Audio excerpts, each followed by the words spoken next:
I still remember చిన్నప్పుడు మా sir చెప్పేవాళ్ళు, ప్రిపోజిషన్స్ కనుక రాకపోతే మీకు ఇంగ్లీష్ భాష వచ్చినా రానట్టే అని.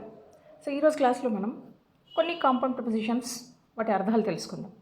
అకార్డింగ్ టు అంటే ఆ ప్రకారం, according to Bible, according to Ramayana, so దాని ప్రకారం అని. అహెడ్ ఆఫ్ అంటే ముందుగా, ముందు అని. హీఈస్ అహెడ్ ఆఫ్ మీ అంటే నాకంటే ముందున్నాడు అని. అలాంగ్ విత్ అంటే దాంతో పాటుగా. She is going along with them, ఆమె వారితో పాటుగా వెళ్తోంది అని. అపార్ట్ ఫ్రమ్ అంటే అది కాకుండా అని.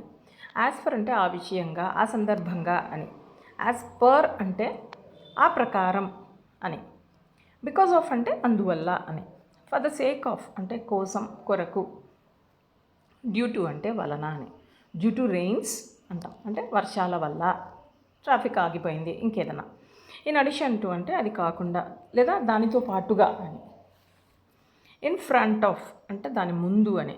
ఇన్ కేస్ ఆఫ్ అంటే ఒకవేళ అని. ఇన్స్టెడ్ ఆఫ్ అంటే బదులుగా. ఇన్ స్పైట్ ఆఫ్ అంటే అయినప్పటికీ. ఈ రెండింటికి మధ్య కొంచెం కన్ఫ్యూజన్ ఉంది, కన్ఫ్యూజ్ అవుతూ ఉంటాము. ఇన్స్టెడ్ ఆఫ్ అంటే బదులుగా.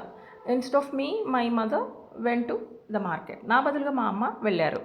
ఇన్ స్పైట్ ఆఫ్ అంటే అయినప్పటికీ. In spite of her fever she went to the school అంటే జ్వరం ఉన్నప్పటికీ తను స్కూల్కి వెళ్ళింది అని. ఇలా